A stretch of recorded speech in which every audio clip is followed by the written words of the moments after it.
I am the Tofu Golem. Please enjoy the video. You start by preparing both devices. Update iPhone and laptop so protocols match.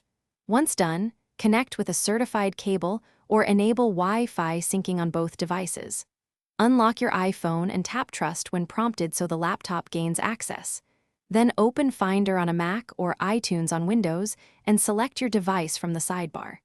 This immediate connection step establishes the data channel. You need it before you choose what to sync. Once the device appears, you choose what to sync and why. Pick music, photos, contacts, calendars, and apps based on space and privacy.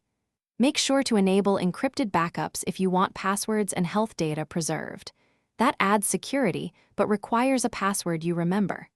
If you use iCloud for photos or messages, those items sync via Apple Cloud instead of local transfer.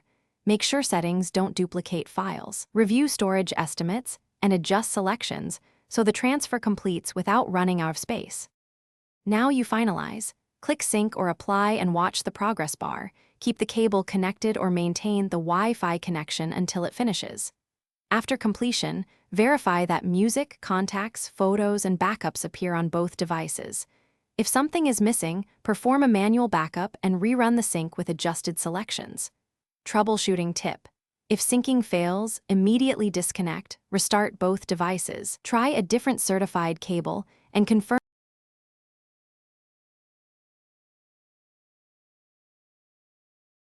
Thanks for watching.